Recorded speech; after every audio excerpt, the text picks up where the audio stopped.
अब एक बहुत रोचक खबर, उत्तर प्रदेश की नौकरशाही से जुड़ी खबर, आईएएस अफसरों से जुड़ी खबर है। क्योंकि उत्तर प्रदेश में 31 जुलाई को चीफ सेक्रेटरी का रिटायरमेंट हो रहा है। सबकी निगाह उस ओर लगी हुई है। जो बदलाव की आहट सुनाई पड़ रही है, उससे बहुत बड़ा परिवर्तन, फेरबदल आपको आने वाले वक्त में देखने को मिल सकता है। ये परिवर्तन अपर मुख्य सचिव और प्रमुख सचिव के स्तर पर होगा और इसकी तैयारियां भी काफ़ी हद तक शुरू हो चुकी हैं।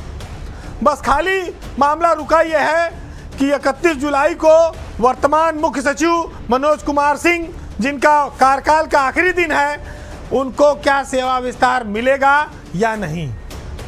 इस निर्णय पर ही बहुत सारी चीज़ें निर्भर करेंगी।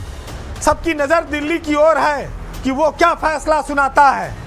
लेकिन अगर मनोज कुमार सिंह का रिटायरमेंट हो गया 31 जुलाई को, तो आप देखिएगा कि इस परिवर्तन में अधिकारी ताश के पत्तों की तरफ फेंक दिए जाएंगे। और अगर मनोज सिंह का सेवा विस्तार हो गया तो फिर कुछ चुटपुट ही परिवर्तन होंगे, ज़्यादा की उम्मीद मत करिएगा। अगर मनोज कुमार सिंह यूपी के मुख्य सचिव नहीं रहते हैं तो किस तरह की आंधी आएगी, उसकी एक तस्वीर हम आपको छोटी सी दिखाना चाहते हैं। मनोज कुमार सिंह के पास मुख्य सचिव के साथ साथ आईआरडीसी और यूपीडा के सीईओ का भी पद है। ये दो पद भी रिक्त हो जाएंगे। चीफ सेक्रेटरी तो होगा ही, ये दो पद भी रिक्त होंगे।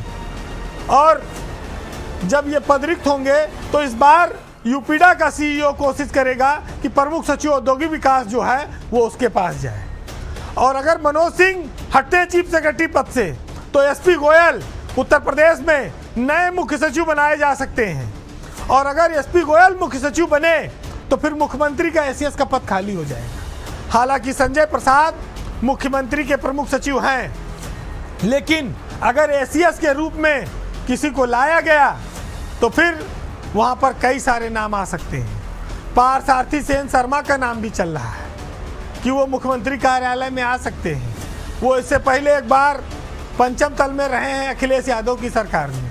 लेकिन जो सबसे प्रबल नाम है एसपी गोयल की जगह, वो है नरेंद्र भूषण का। वो अपर मुख्य सचिव लेवल के अफसर हैं, 1992 बैच के हैं। और अगर एसपी गोयल चीफ सेक्रेटरी बनते हैं तो नरेंद्र भूषण को पंचम तल में लाया जा सकता है। एसपी गोयल चीफ सेक्रेटरी के साथ साथ आईआरडीसी का पद भी अपने पास ही रखना चाहेंगे, क्योंकि ये दोनों पद ताकतवर हैं और नोएडा अथॉरिटी के चेयरमैन भी रहता है आईआरडीसी। तो ये कोई छोड़ता नहीं चीफ सेक्रेटरी इसके लिए। दूसरा समीकरण ये बनता है कि सरकार नए चीफ सेक्रेटरी के साथ ही फिर नियुक्ति सचिव भी बदलेगी। यानी कि एम देवराज को नियुक्ति विभाग से किसी दूसरे विभाग में भेजा जाएगा। एम देवराज से फिर सेल टैक्स का, जीएसटी का जो चार्ज है वो भी हटेगा। ऐसी चर्चा है कि वो स्वास्थ्य विभाग में भेजे जा सकते हैं। अब जब नियुक्ति खाली होगा तो वहां कौन आएगा। अब नियुक्ति के लिए देखिए दो नाम हैं। एक है अनुराग श्रीवास्तव 1992 बैच के, कि उनको नियुक्ति के साथ साथ सेल टैक्स दिया जाए, उनकी अच्छी छवि है। और दूसरा है कि प्रमुख सचिव औद्योगिक विकास आलोक कुमार को नियुक्ति के साथ सेल टैक्स दे दिया जाए और अनुराग श्रीवास्तव को औद्योगिक विकास में एसीएस के तौर पर लाया जाए और यूपीडा का सीईओ बना दिया जाए। ये भी समीकरण बन रहा है। अब बचे पार्थसारथी सेन शर्मा, उनको भी स्वास्थ्य विभाग से हटाकर बिजली विभाग में पार्थसारथी सेन शर्मा को लाने की तैयारी है। और उनकी जगह पर हो सकता है कि आशीष गोयल को स्वास्थ्य में भेज दिया जाए। अगर वो उधर गए तो फिर देवराज को किसी दूसरे विभाग में भेजा जाएगा। बहुत बड़े परिवर्तन की उम्मीद चल रही है। 31 जुलाई की जो तारीख होगी वो बहुत महत्वपूर्ण होगी। यूपी की ब्यूरोक्रेसी में शीर्ष लेवल पर काफ़ी बड़े परिवर्तन होने हैं। कई ऐसे अफसर हैं जो लंबे समय से हैं।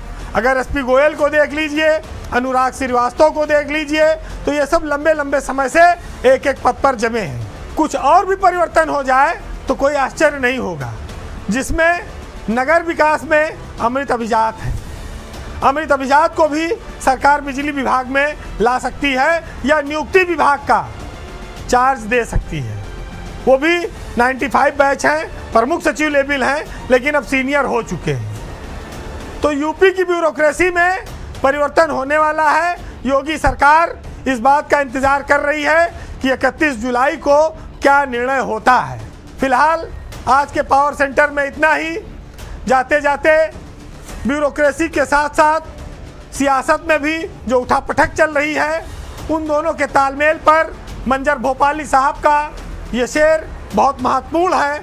उसकी लाइनें बड़ी इम्पॉर्टेंट हैं, तो सुनिएगा कि जिनको भी आग लगाने का हुनर आता है वो ही ऐवाने सियासत में नज़र आता है।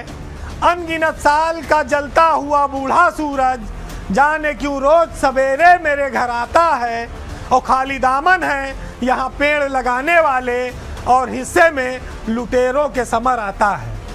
नमस्कार।